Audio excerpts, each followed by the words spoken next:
So let's carry on. I'm still talking through Foucault's What is an Author? The great paper from the late 60s, and taking it from the translation in this book, The Foucault Reader, edited by Paul Robineau.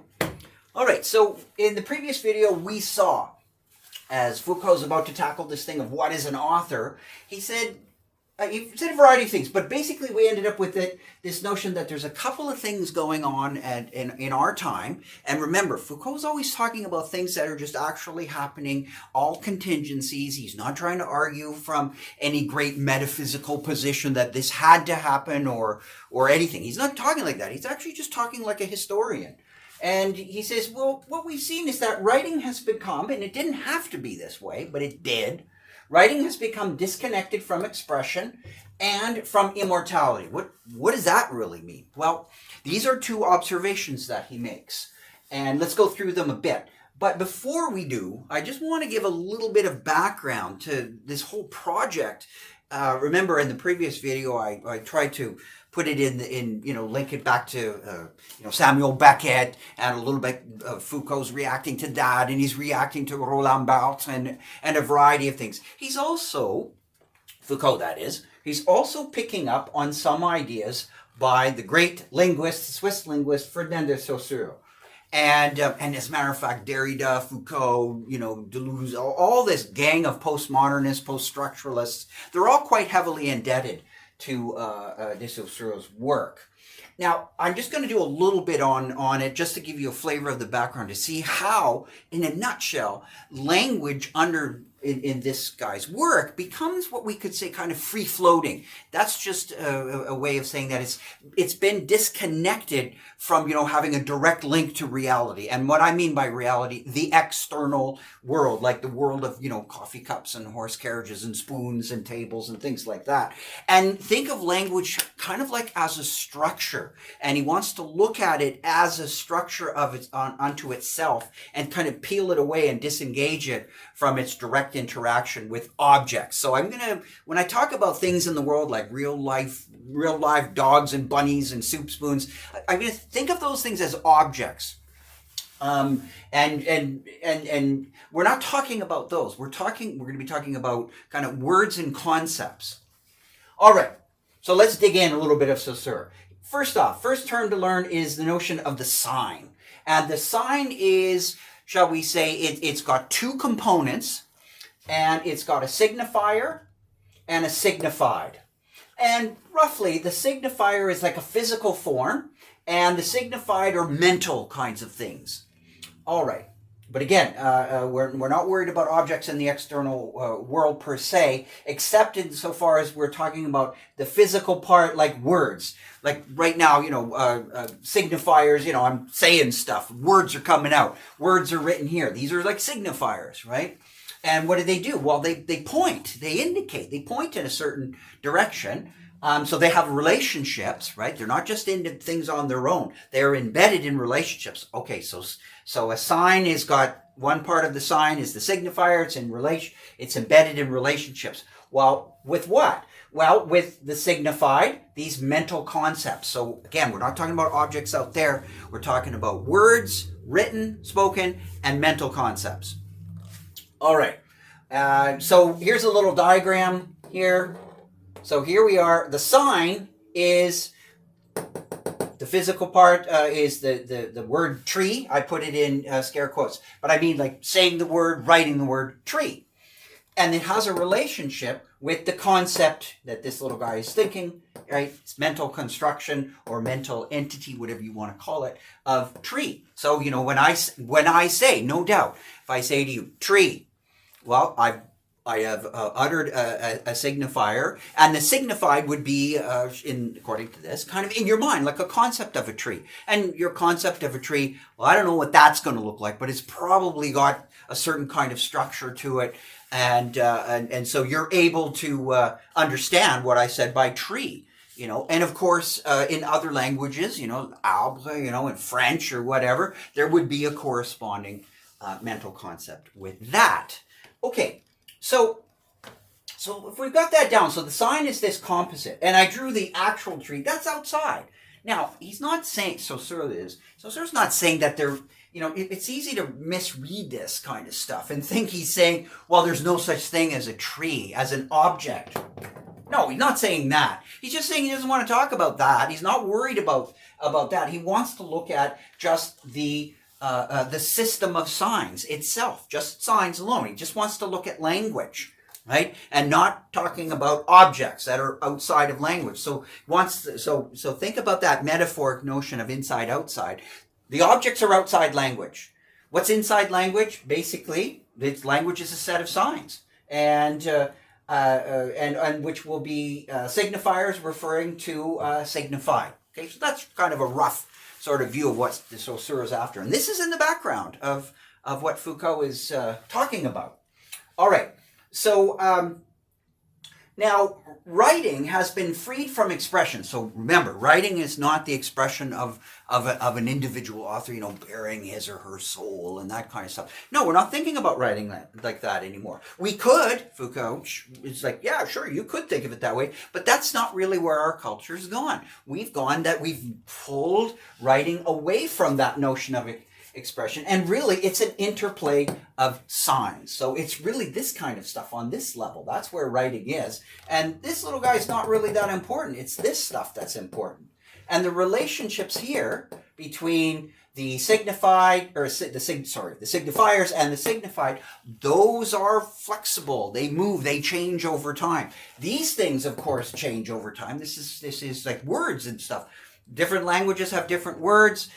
These conceptual structures, they all change. So all this stuff is quite fluid. So what Saussure is trying to get away from is this idea that the external world of objects in reality just imposes this structure on us, and that's what language follows. It just follows the natural contours of reality. Sort of reality does all the sort of the imposition, and language is just sort of a mirror of it, or some kind of way of reflecting it in our minds. No, that's actually an old philosophical view, and that's what de Saussure is definitely breaking with, and certainly Foucault is. So if you have a view that's more traditional minded about language, you're not going to buy any of this stuff. You really have to admit, or kind of get in on the discussion that, yeah, let's look at language and see how it's kind of been removed from this external world of objects. And then there's going to be another thing where actually not only is it removed, it actually is by the means by which we talk about the external world of objects. So it's quite a powerful step. So be aware of it, right? Always be aware of the first step in a philosopher's discussion, or what they don't actually say or presuppose. Okay, so we're looking at it from this de Saussure sort of angle, picking up on Foucault. Writing is freed from expression, so it's liberated, from the author. It's an interplay of these signs. These signs are fluid. So where does meaning come from? What is that? What's going on here? Is this just all chaos, right? If reality, the world of objects, isn't imposing some kind of stability and on language and signs, is it just random? You can say, no, he's not saying that. As much as people will say that, once you give up sort of this notion of language being hooked onto reality, you're going to get complete chaos. No, it's not always just, things have to be fixed or they're chaotic. No. We can look at language in a slightly different way. There's, so to speak, a third option. It's a false dichotomy to say it's either fixed or chaotic. So let's sort of, like, where does meaning come from then? Well, de Saussure picks up on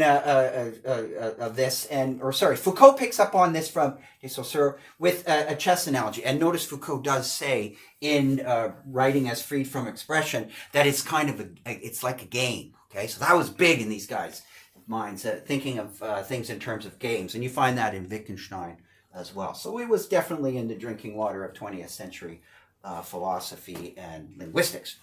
So think of this chess analogy. I've drawn a few chess pieces, okay? So you have a pawn, a knight, a rook, and a queen, right? How do these things, these are the chess pieces, but we could have all kinds of things substituted in. I could use a little piece of paper that's a square shape, and that will be the signifier of the signified concept of pawn. I don't have to use something that looks like a little well, a bad little drawing of a horse. I could do something else. I could use like a, I could use a little sphere. I could use anything, right? So we could play the game of chess with totally different signifiers. And also, how do we get the meaning of a pawn? Like, what does it mean to be a pawn? Or what does it mean in terms of chess, like to be a rook? Well, those meanings are taken up with respect to each other. Like pawns are defined and moving in a certain way against rooks, which move in a different way against knights and all that stuff. So it's this own sort of internal system of rules. And that's how signs function in language as well. None of these things, there's no intrinsic meaning to a rook, right? It didn't come from on high. It's not pressured from outside the outside world. And also, chess rules, they don't normally change all that much, but they can, right? So it's not simply limited and closed. It can expand and change and do different things. Language is like that as well. So there's an interiority that Foucault talks about, and it's a little bit kind of obscure what he's saying, but when you really start to think about it, it's not that complicated.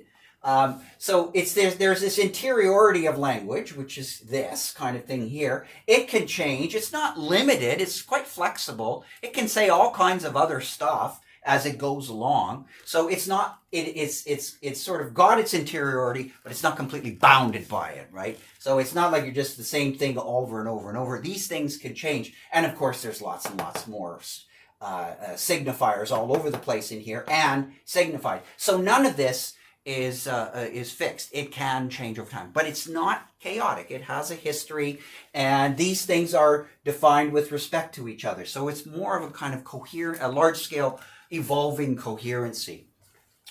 Same thing. Think about evolution. We used to think that the concepts of different species were all fixed, right? And then it's like Darwin comes along and says, well, it doesn't look like that's the case, but it didn't go all chaotic, right?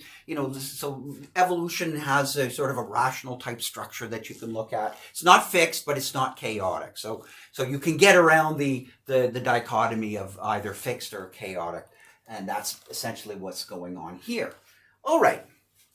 So the respective meanings of things are going to be generated by their relationships. And those relationships are all quite flexible. They have histories, and you can study them.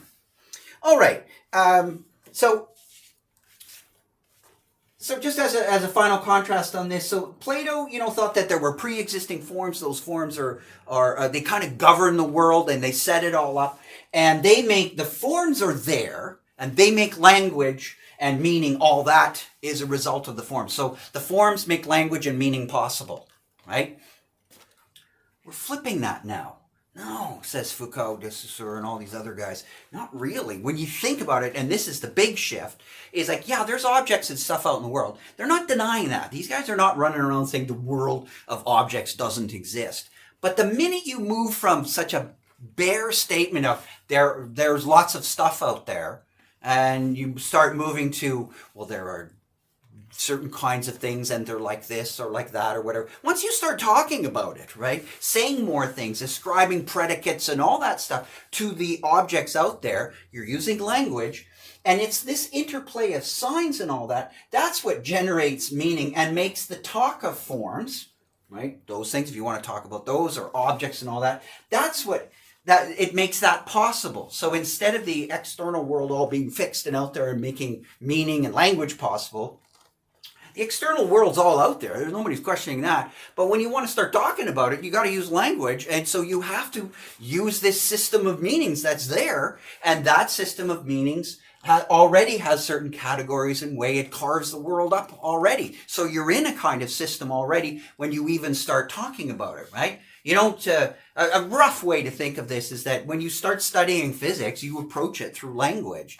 You don't just have nothing and then there's physics, right? So all this stuff is always within these big systems, these big sign systems, and they can change over time, and there's some fluid, but they're not chaotic or whatever. So, and certainly it's not the case that just anything goes in chess. It's not the case that just anything goes here. You could still speak nonsense. You could still say truths and falsities and all that stuff within this evolving system. It's just that nothing's radically going to be fixed anymore. Okay, so So once you start thinking of it, that it's freed from expression. It's free from all kinds of things, and that's why it's kind of up and just sort of free floating. And these things are free to take on different meanings and things like that, and different arrangements. So that's writing freed from expression.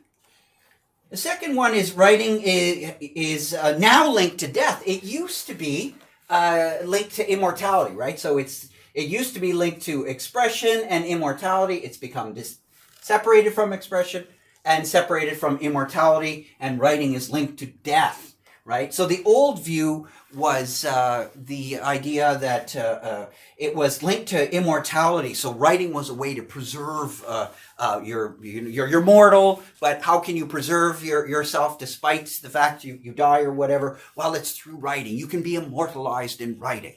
You can be the subject of a great poem or something like that and become immortalized. Well, speaking of poetry, the old view is of this writing linked to immortality comes out in the Greek epic, right? Now, roughly, the writing and immortality are linked through something like, sort of a general kind of trope. You have the young hero, full of promise, etc., with all these great qualities, good-looking person, talented, etc., dies young, right? So the tragic, youthful death.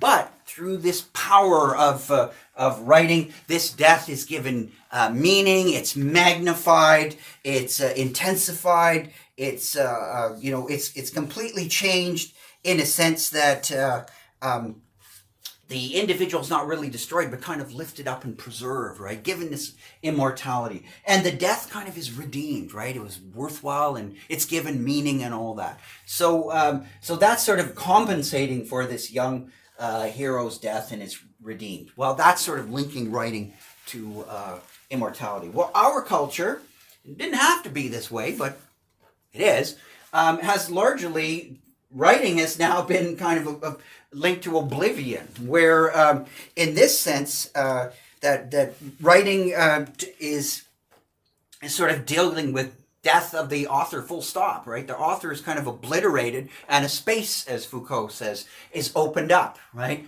So this space of the death of the author, this is what he wants to investigate, because if it's an open space and sort of, analysis and thought, we have horrors of vacuum, what are we going to put in that space afterwards? But we've got this freeing from the individual, tying it now to just the obliteration of the individual. And in that sense, writing has gone from the great preserver to the great destroyer, right? So writing kills off, in Foucault's sort of standard sort of, little bit purple prose is rhetoric, writing is like now it kills the author, not literally, but writing does sort of, eliminate the position of the author and becomes something kind of on its own, a space of its own that's got this emptiness of the writer has disappeared. And Foucault's like, okay, well, what are we going to put in it? And he's going to look at some things later on and then propose some of his own stuff.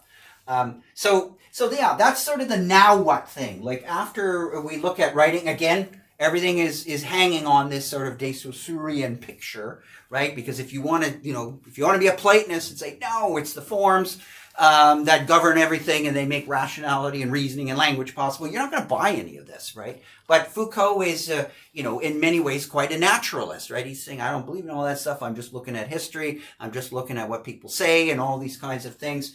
And even saying, we can talk about the actual world outside of language and really get around this. He's thinking that's too much of a metaphysical leap too. All we do is work through language, right? So yeah, we're not denying there's stuff out there, but we've still got to go through this thing to even talk about it. So this thing is going to shape how we talk about that. All right. And so now more specifically, what have we got when writing has been freed from expression and completely, like these two are not exactly completely different, because it's now not only free from expression, it's like obliterated even the possible source of expression. And what do we get? What are we going to replace it with? And so the rest of the essay is really looking at, can be thought of as two parts.